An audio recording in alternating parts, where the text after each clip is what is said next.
Thank you for choosing to view this video, which is a narrated reproduction of the slideshow that I, Chris Stretton, presented at the book launch event in Kidderminster Town Hall on the 11th of July 2026 as part of the evening's programme to formally launch the novel. You will see the programme and a list of the events team in the next slide. Following the trailer for the book, my presentation gives some background to the key members of the family whom you will meet in the story and explains how the novel came to be. This slide records the programme for the evening. By way of introduction, I should add that 27 Church Street, The Gathering Storm, is based on the real lives of 3 generations of Stretton surgeons and their families, ancestors of mine. Publication of the novel is the culmination of a 16-year project driven by me, grandson of the youngest surgeon, and is the start of a series of books, with the second one already in production.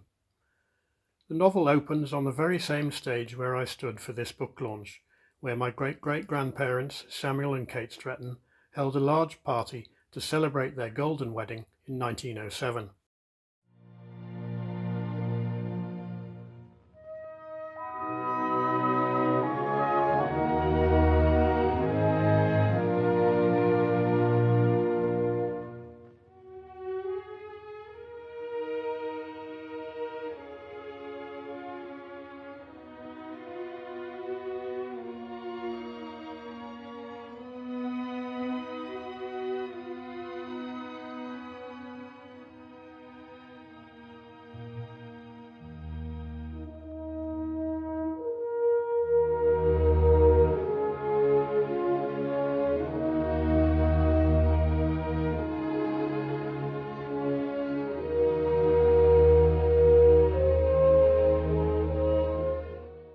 Hello.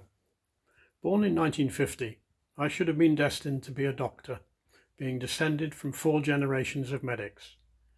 My father Lionel was a GP in Ironbridge, and before him were the 3 generations of surgeons, Samuel, Lionel and John, who were the backbone of this novel.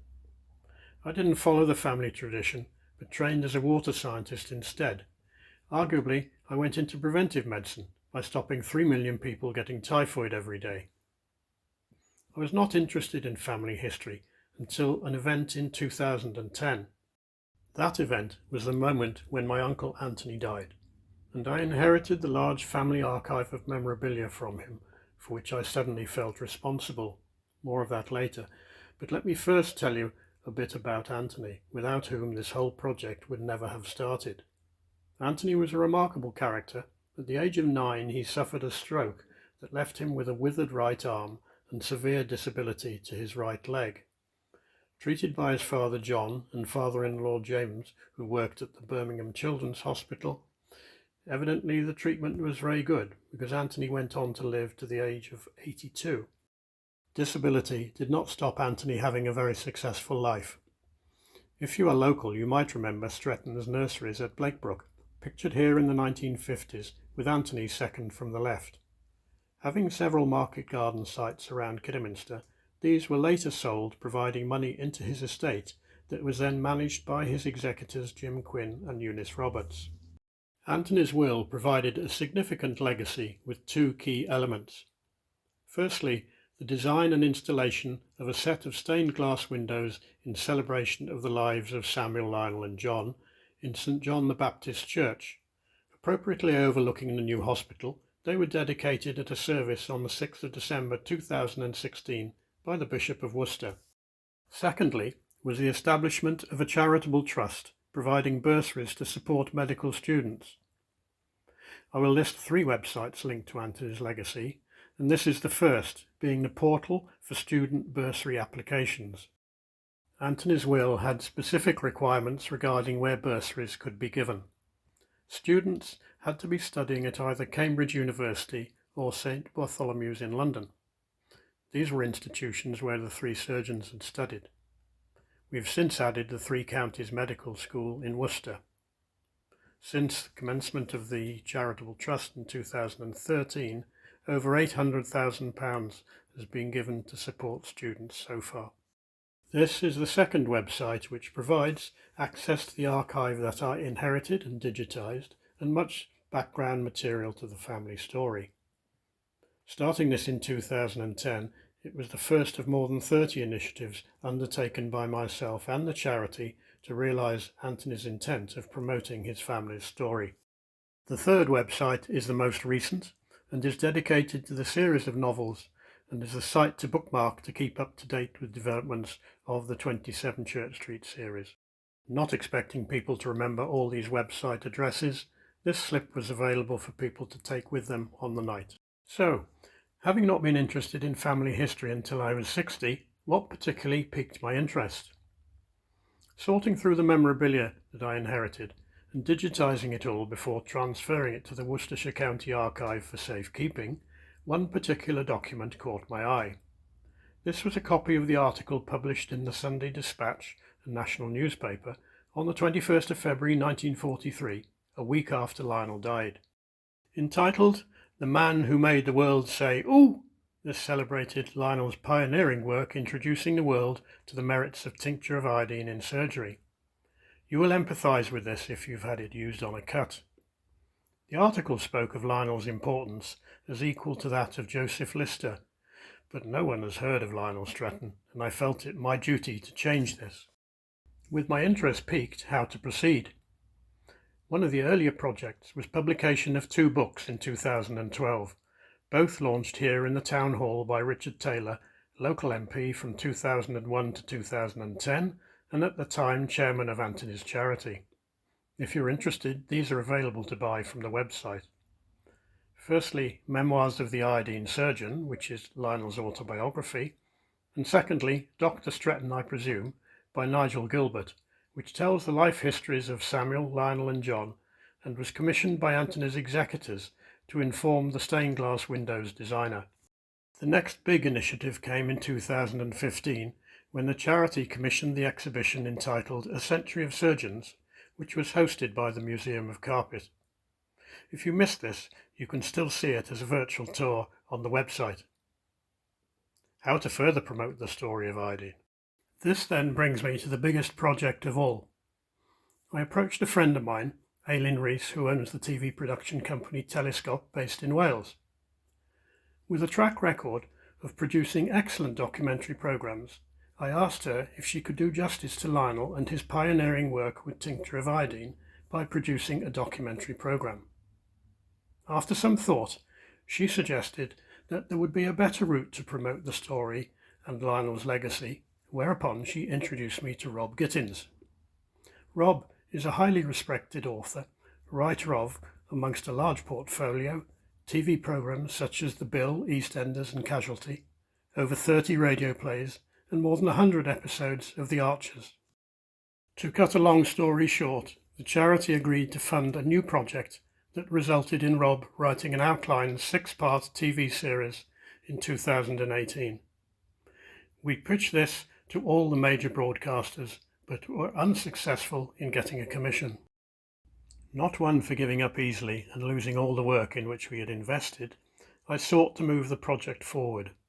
Long story short again.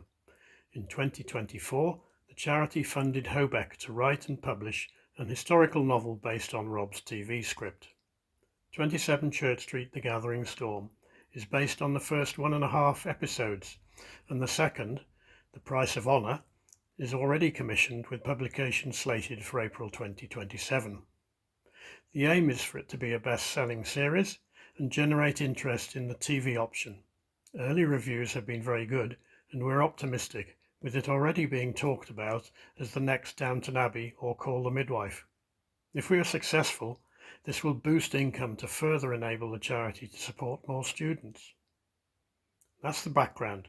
Now, moving on to some of the key real-life characters in the novel, displayed in this expurgated version of the otherwise large family tree. The 3 surgeons, Samuel, Lionel and John, are highlighted in red. The key ladies, Katie and Nellie, are in green. Sammy, being the family's black sheep in the story, is boldly black.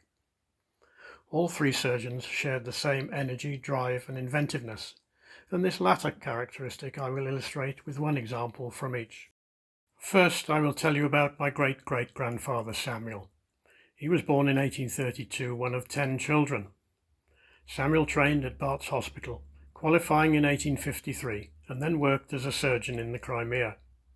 It's alleged that he worked with Isambard Kingdom Brunel to design field hospitals for the Crimea, but I haven't been able to prove this as yet. Returning from the Crimea in 1856, Samuel settled in Kidderminster, where he bought Dr. Thomas Thursfield's medical practice and house at 27 Church Street. In 1856, Samuel married Kate Birch, daughter of another surgeon from Leicester, and they proceeded to have 15 children, 3 of whom died early and only 2 of whom were girls. Samuel provided his services free of charge in the infirmary where he was honorary surgeon, making his money from private practice and paid duties in the workhouse.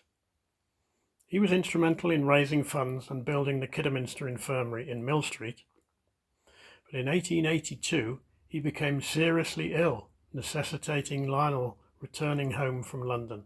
Thankfully, Samuel recovered, so much so that he was able to celebrate his 50th wedding anniversary with wife Kate in 1907. This is the event that kicks off the novel's storyline in this very room and is seen in this original picture here, the exact stage from where I am giving this talk tonight. Samuel's invention that I will highlight is the noiseless wheel bier, which he patented, allowing discreet placement of coffins into the ground.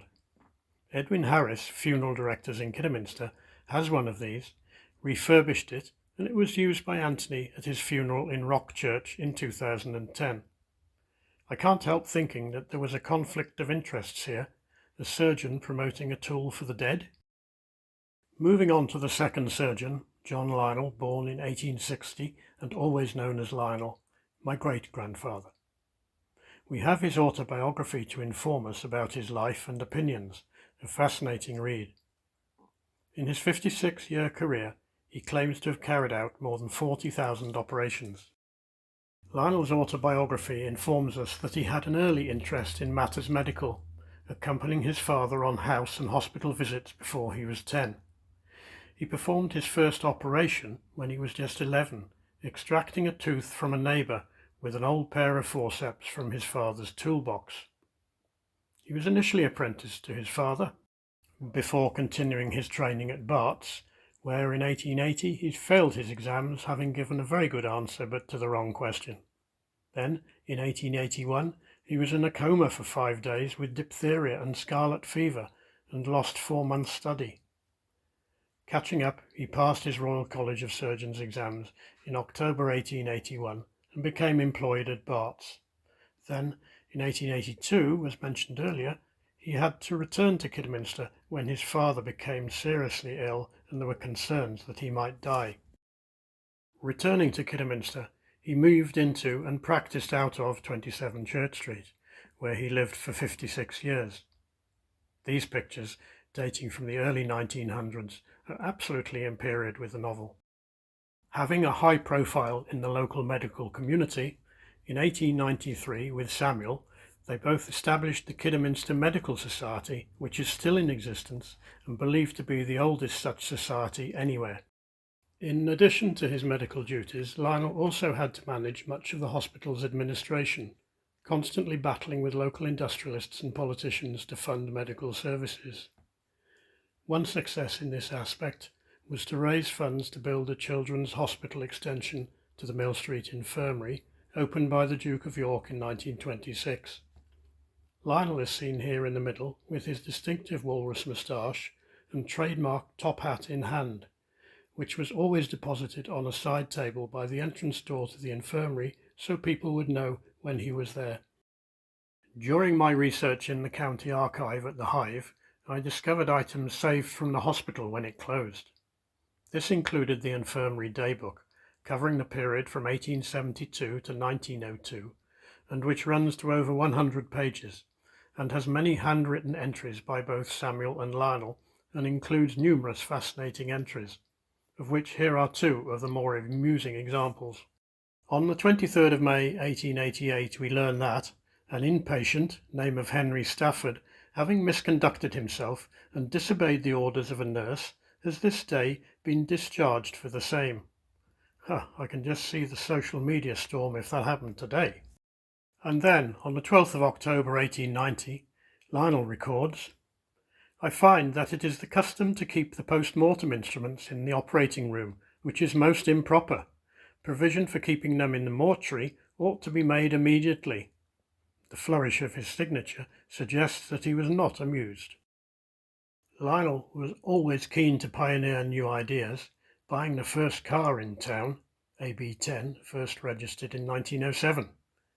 He bought this from his brother Edward, who had a garage in Cheltenham, for whom he was clearly a good customer, as he had up to 3 cars at any time, but even then went back to his horse and trap when they were all off the road together. Harry Teale was his chauffeur, seen here, and a character whom we will come across in the novel. In 1884, Lionel married Lucy Emma Horton, and clearly learning from the 2 generations before them, they practiced some serious family planning, having just 3 children, Rosa, Samuel and John. The eldest of the 3, Rosa Marguerite, known as Daisy, trained as a dispenser in London, where she qualified in 1904. She worked for a time with her father in number 27, pictured here. If times had been different, she would likely have followed her father's profession. Samuel, Sammy in the novel to avoid confusion with his grandfather, was the middle child, and we don't know much about his early life. The youngest John we will come to in a moment. But first, in his career, Lionel was responsible for several significant inventions, but it was tincture of iodine that was undoubtedly the main one and a game changer. Preparations for surgery previously required scrubbing of the skin with carbolic acid, not very effective and not very good for the skin. Refining the use of iodine, Lionel carried out scientific experiments in the infirmary which proved the efficacy of the use of tincture of iodine as a replacement and huge improvement over the old processes. He published his findings in the British Medical Journal in 1909, following which it was adopted around the world in surgery, first aid treatment and for veterinary use. Some of you may not even have been here at all were it not for this development. This brings us to our 3rd surgeon, my grandfather John Weston Stretton, youngest child of Lionel and Lucy, born in 1888 and no doubt a relief to Lionel after Sammy failed to toe the medical line. John was educated in Malvern College before going to Caius College, Cambridge, where, as a keen sportsman, he played football for his college and for England. He finished his education at Barts in London, where he qualified as a member of the Royal College of Surgeons in 1913. John's first job was as a house surgeon at Barts, and he then volunteered for the Royal Army Medical Corps on the outbreak of the First World War. He served throughout the war as a captain, returning to Kidderminster in 1919 when he set up in practice from 50 Bewdley Road. In 1921 he was appointed as honorary surgeon to the Kidderminster General Hospital and 2 years later at the Dudley Guest Hospital. He was highly regarded as a trauma specialist, skills probably honed from his experiences in the war. In his spare time, John was District Commissioner for the Scouts for more than 10 years. Summer camps involved borrowing a flatbed lorry from a local carpet factory, loading up the tents and equipments from his house with the boys sitting on top. They would then head off for their camp in Tenbury or wherever. Not something that would happen today. John's invention that I will highlight was the development of a new system of treating hernias using a silk net reinforcing mesh, developed in 1942. His wife Mary knitted, or should that be knotted, these at home. But thankfully his paper records that the nets were sterilised by boiling for 20 minutes prior to use. This forms the basis for hernia treatments to this day. On the 27th of September 1952, John was on stage presenting prizes to the class of nurses. He sat back in his chair, having suffered a heart attack, and quietly died on stage, bringing to an end nearly 100 years of Stretton surgeons at the Kidderminster Hospital. He was only 64, and so ends the story of the 3 surgeons. Moving on to perhaps the main character of the novel, my great-aunt, always known as Katie, born in 1861, of whom I do have some memories. She was the 4th child of Samuel and Kate, next born and close to Lionel. With her sister Gertrude, Katie was one of only 2 girls born to Samuel and Kate, and helped her mother to bring up her siblings. Maybe this influenced her to never get married and have her own family. Katie appears to have been the family archivist, for whom I can thank for all the material that has allowed me to develop all the family projects with which I have been involved. Katie enjoyed outdoor activities, whether cycling or playing tennis and golf, where she played important roles in organising the local clubs. She was also skilled in more artistic activities, painting and amateur dramatics. If you are interested to learn more about Katie's life, then you can see a short video that I've produced on the 27 Church Street website. Next is Samuel Horton Stretton, my granduncle. He features largely in the novel as Sammy, a thorn in the side of his father. I won't say too much about that, no spoilers here. Undoubtedly a disappointment to his father. Before World War I, it's likely that he had a managerial position in one of the local carpet factories, where he became close friends with a carpet weaver named of Nellie Powell. For the duration of the First World War, he signed up for the Royal Army Service Corps, but suffered from his wartime experiences. Anne Butler, born in 1937, recalls as a child, "He was strange but fun. If he got too excited, he was sent out to the garden to play with me there. He spoke a little strangely, but was nice and always happy to really entertain me." In 1920, Samuel was married to Anne McFarlane, 14 years his senior and matron to Lionel for many years. Undoubtedly arranged by Lionel, this marriage was to ensure that Samuel was well looked after. Which brings us back to Nellie Powell. Nellie and Sammy are friends in the novel, and I'll leave you to read the details of that there. But we'll add a little bit more information to whet your appetite here. Nellie's husband, George Rollins, died in 1935 in an industrial accident, falling from height during construction of the Stourport power station. After this, despite being married, Sammy used to cycle to see Nellie daily, returning to his wife in the evening. Nellie's grandson, Michael Stretton Powell, still has the very same bike. In his will, Samuel left the majority of his assets to Nellie. Read into that what you will. And finally, whilst all previous players that I have mentioned are real people, now the fictional ones. Calvin Whitmore and his son Charles. Not real characters, but fabrications for the novel's fictional enhancement, imagined here by Google Gemini. So that's all. I've given you a background to my family characters and the book's development. The importance of Lionel in the annals of world-relevant medical history with respect to the introduction of tincture of iodine to the world cannot be overemphasized. Approaching the conclusion of this resume, I must record my huge thanks to both Hobeck Books and to Rob Gittins, not only for creating the original concept, but also for introducing me to Rebecca and Adrian. Without Rob's recommendation, I would never have otherwise stumbled across their exceptional skills, and the world would have missed out on what we hope will be a best-selling series of novels. I can't thank you enough, Adrian, for penning this fabulous story, to you, Rebecca, for your editing and publishing of the novel, and to both of you for holding it all together through what must have been some challenging moments in the book's gestation.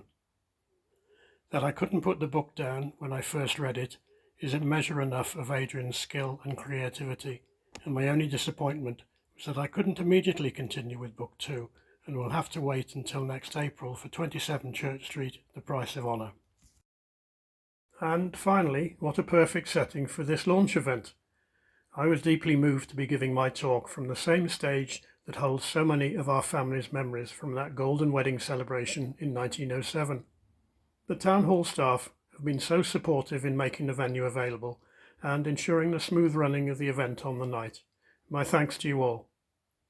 We hope to see you next year when the next novel hits the bookshelves. Thanks for coming tonight.